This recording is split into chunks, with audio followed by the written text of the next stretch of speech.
Hello, I'm Elijah Crehan, and I'm here again with John Schwartz.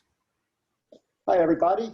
So it's been a couple weeks since our last video, and since that time, we have made numerous discoveries on the same property that we've been detecting for about a year and a half now. And this property is in Ridgefield, and it dates back to 1713. So that's about 4 years after Ridgefield was founded.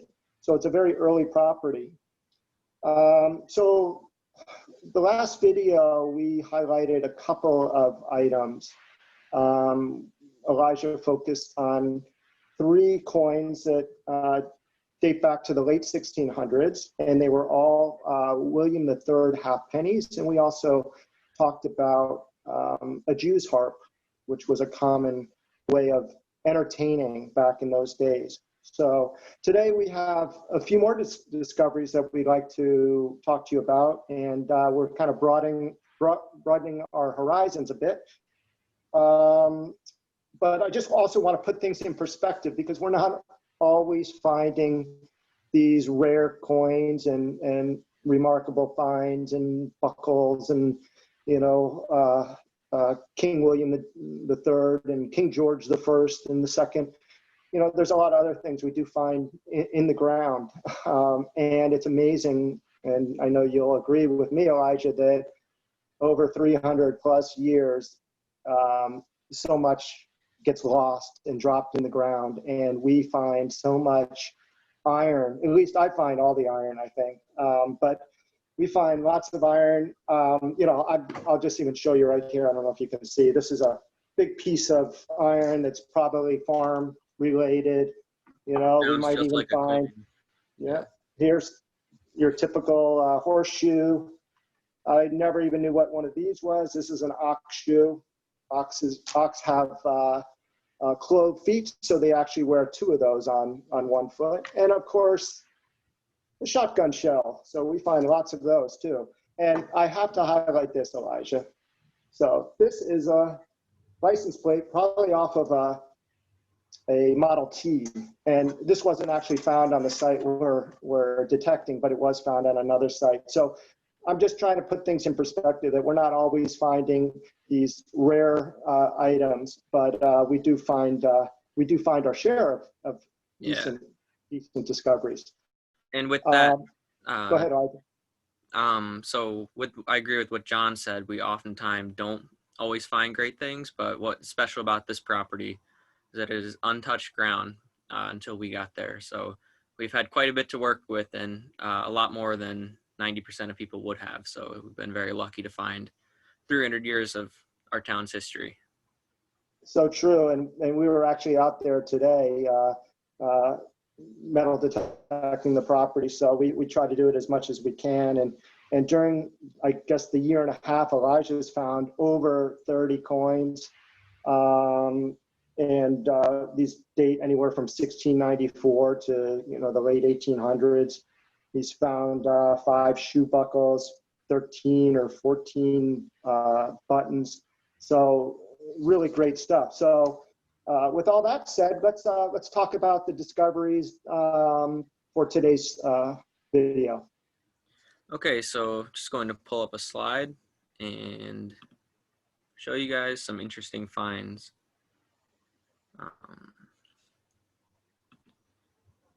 Just give it a second to get into present mode.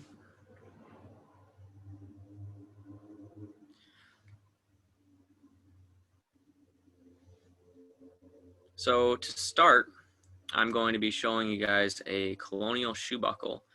Now, this was a very important part of, what a colonist would wear every day. It would help keep the straps of their shoes fastened, and these were used. This one is particularly crude, so it's probably from the late 1600s to mid 1700s. It also could just be that whoever owned it was relatively poor, which is quite possible. So they couldn't have any silver wash or gold plating to spice it up a little bit. But this is the only complete one I found with the tongue and shape, which would actually hold the strap in. Most of them are just the frame, and I have 5 or 6 of those, none of them matching. But it's pretty interesting and a very important part of someone living in Ridgefield in the 1700s everyday life. So it's pretty interesting. Next, we're going to show you the most common colonial coin to find, which is a King George II halfpenny. Now, I've found quite a few of these, ranging from 1727 to 1760. Most are in the later range, though. They're copper composition and really don't hold up too well. You usually have to use a magnifying glass to even see any detail. But the one on the left is one of my better examples, which is from 1738. And I've found 5 or 6 of these in one particular area that has had quite a bit of high traffic, even bricks found in the ground. So that leads me to believe it was likely a house or outbuilding that was there at one point. Now, the next find is going to go to something not as interesting, which the pictures aren't great here, but to the left and middle are 2 highly manufactured nails from the late 1700s to 1800s, and they probably would have been used on the barn on the property. To the right is a crude handmade nail, which is often what most of the house was, what was used during the building of the house. And these range in size from very small to 4 inches long. But they're pretty interesting, and they're all throughout the yard, which is not fun to dig one when you think it's a coin, but still a nice piece of history that you can find anywhere. The next find is going to go over to John, which this is one of the better or more rare finds on the yard.